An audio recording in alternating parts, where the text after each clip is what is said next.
turn to number 23 in the songbook. 23. I bet you all know this one.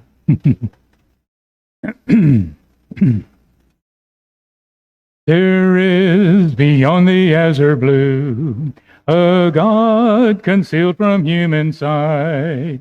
He tinted skies with heavenly hue and framed the worlds with his great might. There is a God, he is alive. In him we live and we survive. From dust our God created man. He is our God, the great I am. Verse 4. Our God, whose Son upon a tree a life was willing there to give, that he from sin might set man free, and evermore with him could live. There is a God, he is alive, in him we live and we survive. From dust our God created man. He is our God, the great I am.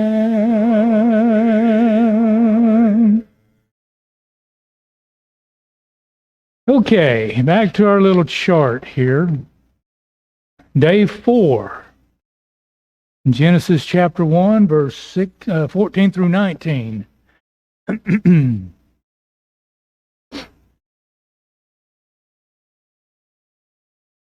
Then God said, so again we have the creative work of God on day 4. And on this day he now creates the sun and the moon and the stars.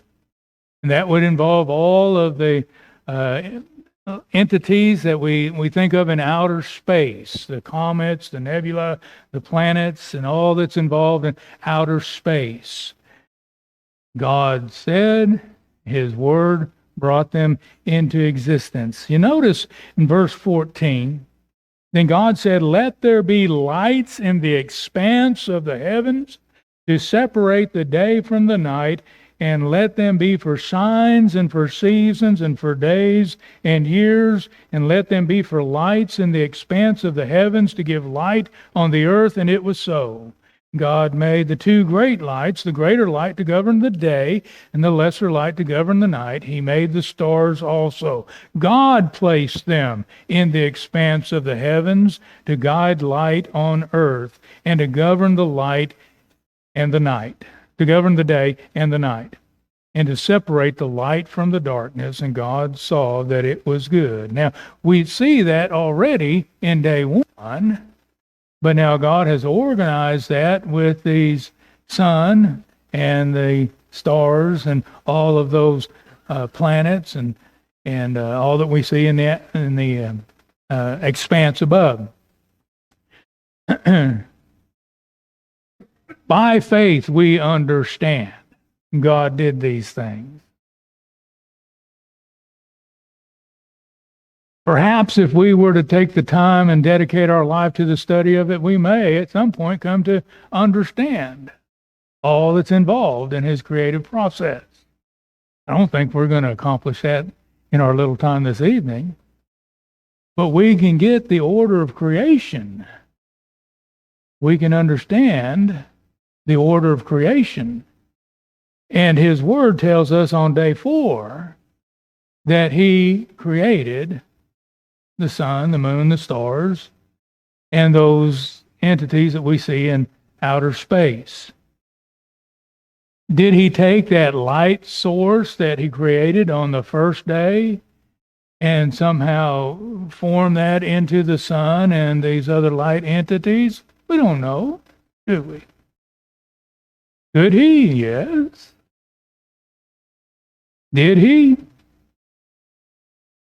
What we know that he did was on this day created the sun, the moon, the stars. though he had created light on the first day. Now, on day 5, Genesis 1:20 through 23, then God said, and the waters began to teem with water creatures, the swimming creatures in the waters, the fish. And we have the flying creatures, the birds.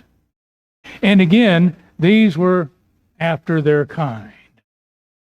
And so in that genetic process, there can be microevolution in which different types within the kind will develop, but each after its kind. Day 6, Genesis 1:24 through 31, then God said, and we have land creatures, the things that we find on the land, the mammals and insects and amphibians and reptiles and dinosaurs. Then God said, again, separate and apart from God said, let the land bring forth the land creatures. A second time, and this time in verse 26, then God said, let us make man in our image according to our likeness. Apart from the other land creatures, God makes man on the same day. Day 6. Now, we notice on day 6 in verse 24, then God said, let the earth bring forth living creatures after their kind. Living creatures of different kinds. Cattle and creeping things and beasts of the earth after their kind. And it was so. God made the beasts of the earth after their kind, and the cattle after their kind, and everything that creeps on the ground after its kind. And God saw that it was good. So we have different kinds of these animals. Set apart from that, but on the same day, then God said, after he'd made these land creatures, then God said, let us make man in our image. Doesn't say anything about kinds of man, does it? As in different kinds of man.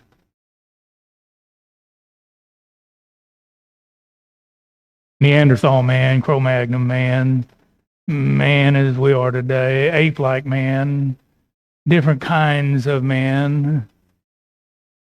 Just man. Let us make man. Let's turn over to Acts chapter 17. Paul mentions something as he is addressing the men of Athens, the thinkers of Athens, who are very philosophical by nature, and they do nothing more than to spend their time talking about different philosophies of life. And he tells them about what they consider to be the unknown God. In verse 24, he says, the God who made the world and all things in it, since he is Lord of heaven and earth, does not dwell in temples made with hands, nor is he served by human hands as though he needed anything, since he himself gives to all people life and breath and all things. People is italicized in the New American Standard Bible. It's a word that's been added. He himself gives to all life and breath and all things. And he made from one every nation of mankind to live on all the face of the earth. One man, one kind, from which descended all nations on the face of the earth. Doesn't matter what color we are, does it? We all descend from the same man. Doesn't matter what nationality we are, we all descend from the same. We're all the same. I believe King James Version says, of one blood he made all nations for to dwell on the face of the earth. We're all one.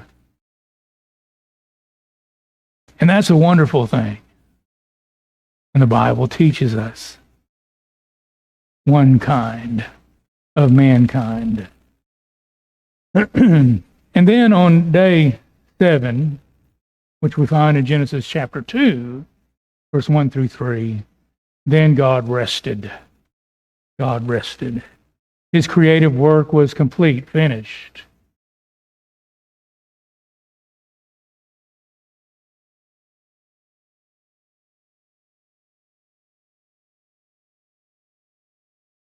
Okay. I thought maybe my belly turned it off here. So in 6 days, God had created all things. Let's turn to Exodus chapter 20. We're going to switch out.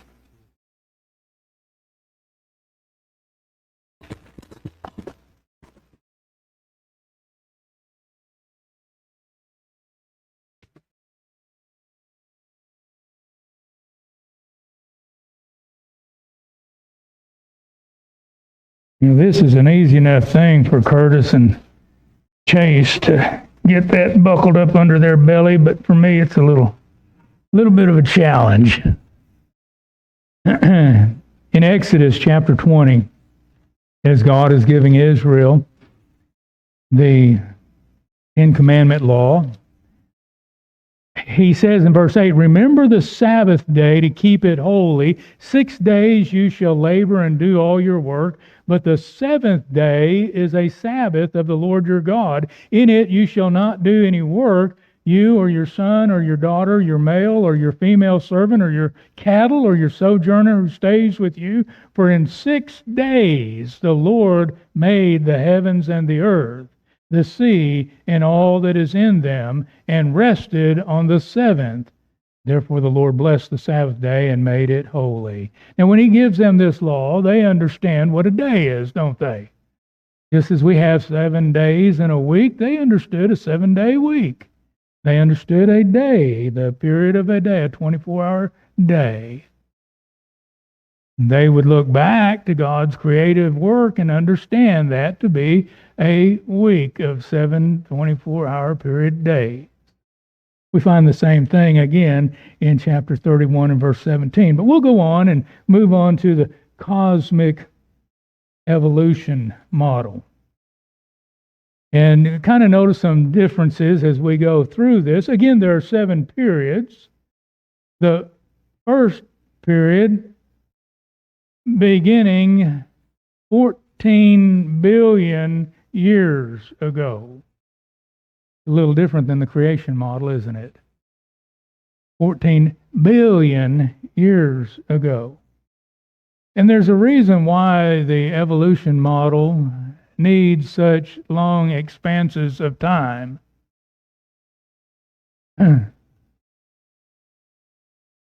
For the transition from the cosmic egg to the top of the creative process, man, it's going to take a long time. A long, long time. In fact, the only way we can wrap our head around it is to insert long expanses of time for one thing to mutate and change into something else that mutates and changes into something else that mutates and changes into something else. And it kind of gets lost in that expanse of time, and we can kind of maybe a little bit grasp hold to it. But that's why such time is needed. 14 billion years ago. We was talking about a while ago how long I've been down at Eufaula, and it's a long time, but it's not close to 14 billion years ago. In the beginning, there was a cosmic egg.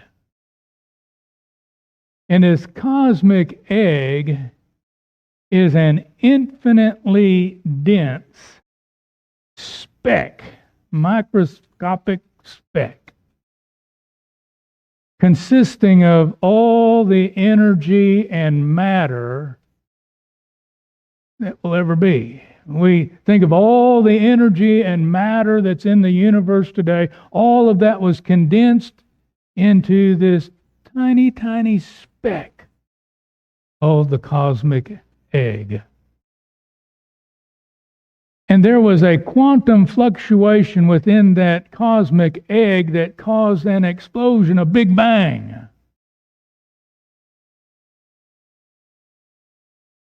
Now, when that big bang takes place, the expanse of the universe begins. So we would say that time began at that point. There's no earth at that point in this model. Is there light? Perhaps.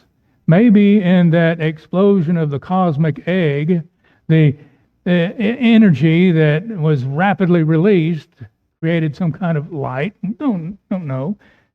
Time. Well, if there is a time limitation, and that's questionable in the cosmic evolution model, it's referred to as the beginning. The beginning with the cosmic egg. Within a few seconds, we have a very rapid formation of particles of matter and energy. Now, you'll notice in that second column, this is all 14 billion years ago, because when the Big Bang takes place, within a nanosecond, a split second, split again and again and again, we have what's referred to as inflation, which is a super rapid inflation of this matter and energy. It begins to inflate. And within seconds, particles begin to form. And then it ceases. That rapid expansion, that inflation, for just a few seconds, and then it ceases, it stops. And from here, it's just a very slow, gradual expansion.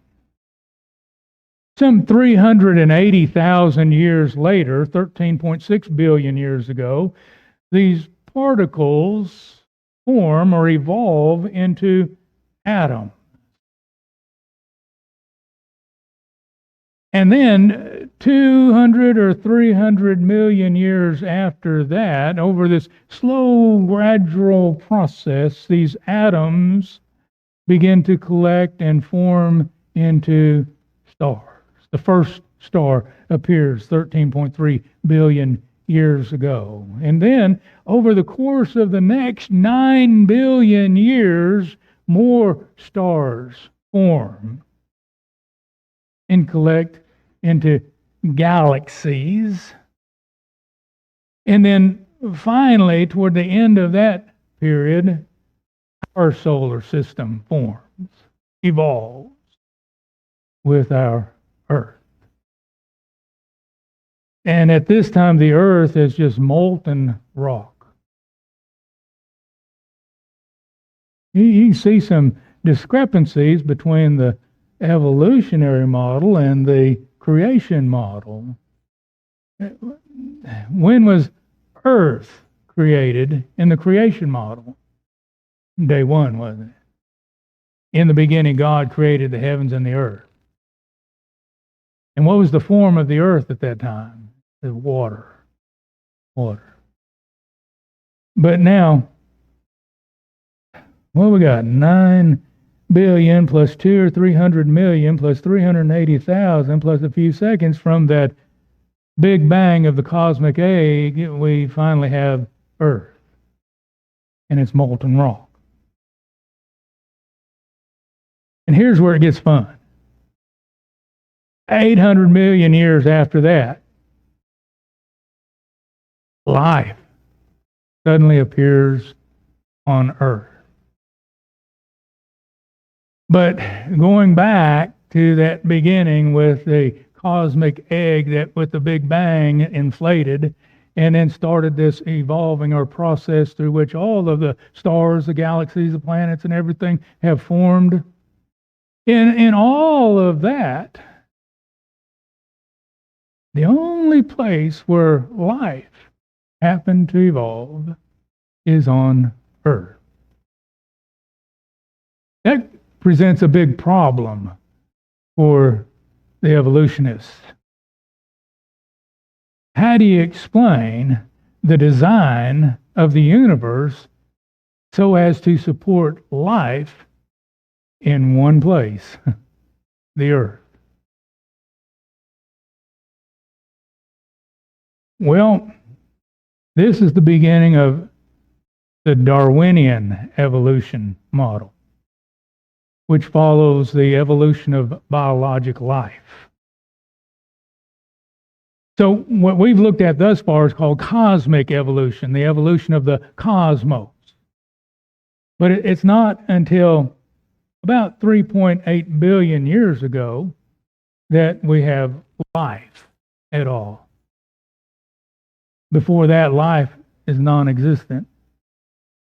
But now, somehow, the atoms that have formed and evolved into the planets, and we have our solar system and our Earth, out of this evolve certain chemical form of primordial biologic soup or mud.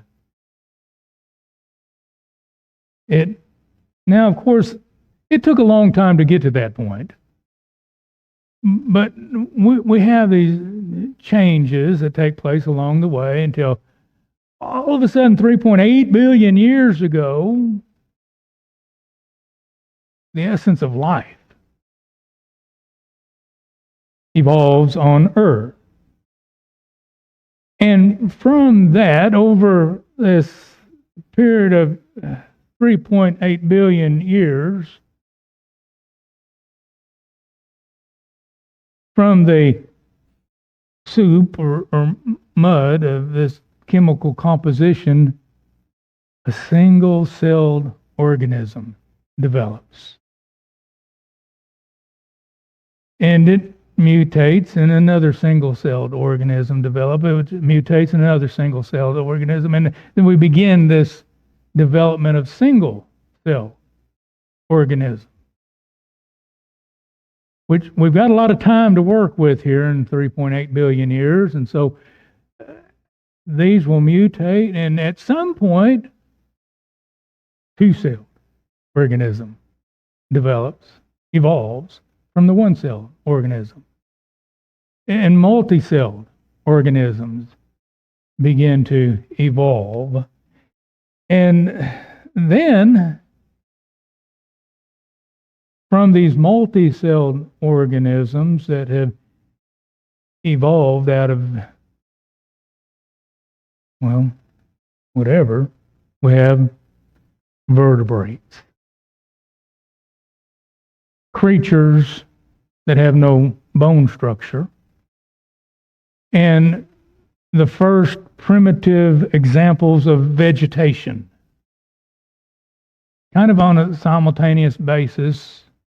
From these multi-celled organisms, the earliest forms of vegetation evolve, and the earliest forms of animal life.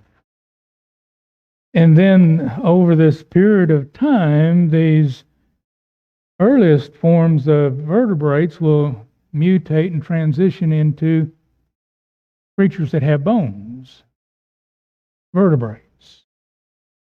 And from the vertebrates will evolve fish and amphibians and reptiles and dinosaurs. And from dinosaurs, the birds will evolve. And as this is taking place, we have the evolution of mammals. And in that category, we have primates and apes. And then finally, man. About 2 to 3 million years ago, on the scope of this 14 billion years, man finally comes onto the scene.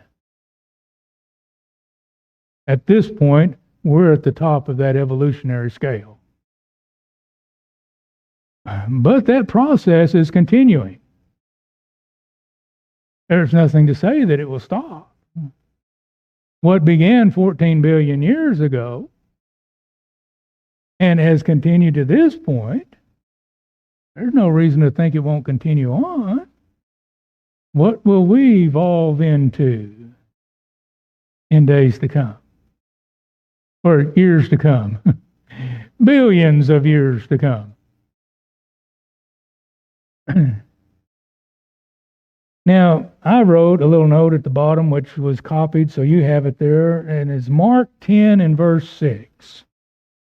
See, we find 14 billion years after the cosmic egg exploded in the Big Bang, finally man comes on the scene. But what did Jesus say? In Mark chapter 10, he's addressing a question concerning marriage and divorce. But in his answer to that question, he says in verse 6, "But from the beginning of creation, God made them male and female." When did God make them male and female? 14 billion years after the beginning of creation? Or on day 6? During that 24-hour period, 6 24-hour periods from in the beginning, God created. If we have man on day 6,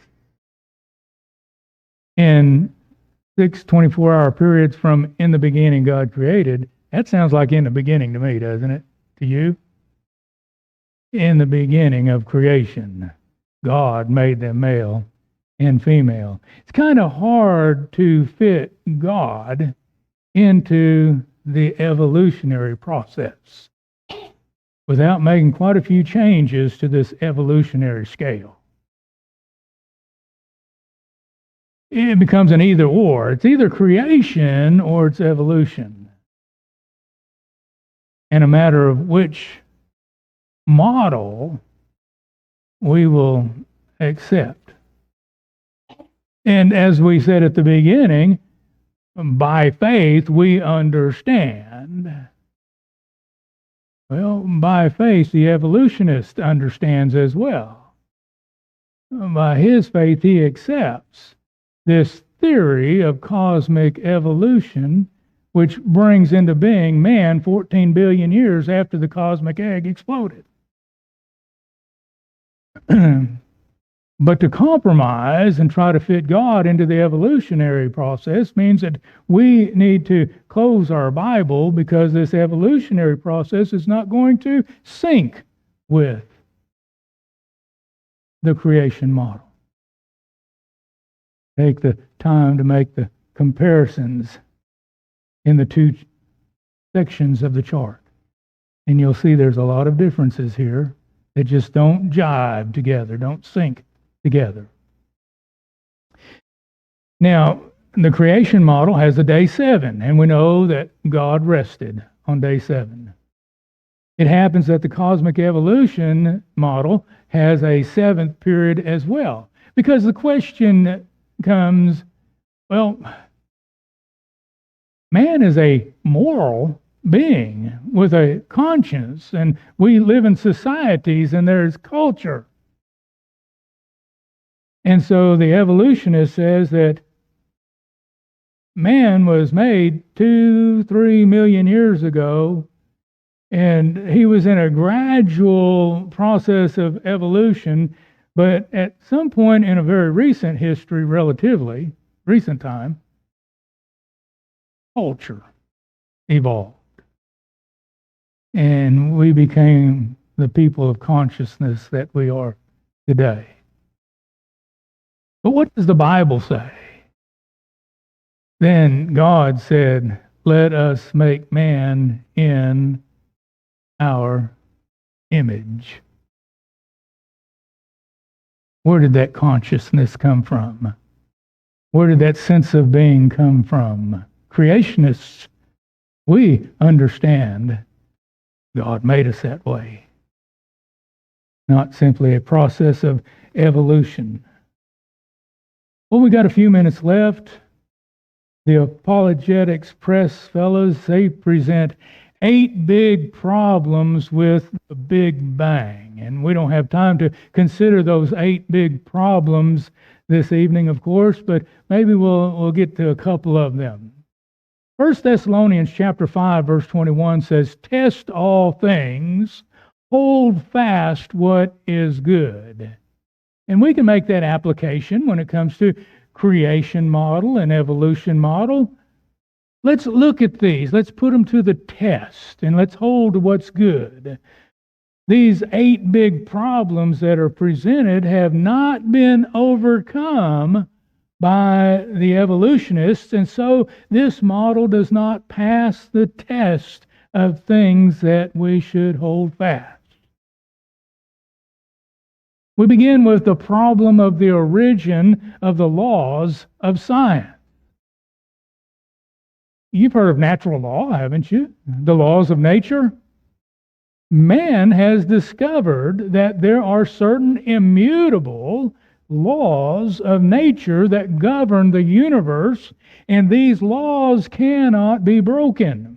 These laws tell nature how to behave itself.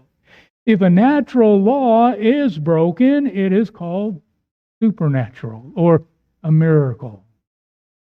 We read about some miracles in the Bible, don't we? And they're miracles because they don't happen in nature. In a naturalistic world, does a man walk on water? Something supernatural was happening there when Jesus walked on water and when Peter walked on water to meet Jesus. In a natural world, a virgin doesn't give birth to a human baby. In a natural world, a man doesn't die on Friday and come back to life on Sunday. If we wonder about that creation model, is it possible for God in 6 days to create all of this? The naturalist says there's got to be at least 14 billion years for all that to happen. Can we believe that God in just 6 days could do all of that? With God, all things are possible. But within science, within nature, we have these immutable laws. And evolutionists admit that their scientific study is governed by these natural laws or laws of science. These are scientists who live by these laws of science. And evolution claims to be science-based, governed by naturalistic processes. These laws exist. And yet there is absolutely no evidence from nature that such laws can write themselves into existence. Without the laws of nature, the cosmos would fall apart. In fact, since the evolutionary model is based in naturalistic processes and nature could not exist without these laws being in place, the evolutionary process becomes impossible without the laws of nature. And evolutionists will admit that. Without these laws, what exists couldn't exist, could not have evolved. The beginning process would have never begun. The Big Bang would have never banged. But where did these laws come from? No evidence they could create themselves, and they could not have simply evolved over the course of time. Without the laws of nature, there would be no nature to evolve. Leading evolutionists admit that this is the way it is, but offer no answer to the origin of these law of nature? Creationists know the answer, don't we? Creationists find the answer in Jesus Christ, the Son of God, the Word who created all things in the beginning.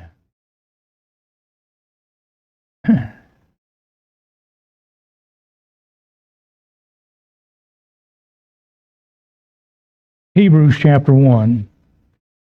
And he is the radiance of his glory and the exact representation of his nature, and upholds all things by the word of his power. Now, what did he do in John chapter 1? The Word made all things. And in Hebrews chapter 1, he upholds all things with the word of his power.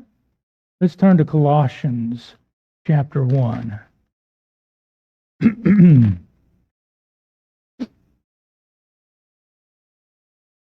Colossians chapter 1, verse 15 says, He is the image of the invisible God. This is talking about the beloved Son of the Father, Jesus Christ. He is the image of the invisible God, the firstborn of all creation. Now, side note, that doesn't mean that Jesus was created or born as part of the creation. It means he is at the top rung of the ladder. He is firstborn. He has the preeminence in the family. He's above all in the family, the firstborn of all creation. For by him all things were created, both in the heavens and on earth, visible and invisible, whether thrones or dominions or rulers or authorities. All things have been created through him and for him. He is before all things, verse 17, and in him all things hold together. Without the laws of nature, the laws of science, all things wouldn't hold together. In him all things hold together. Your translation may say consist, all things consist, continue to exist. Without those laws of nature, the cosmos would fall apart. But in him all things continue to exist. We know the source of these laws of nature, these naturalistic laws.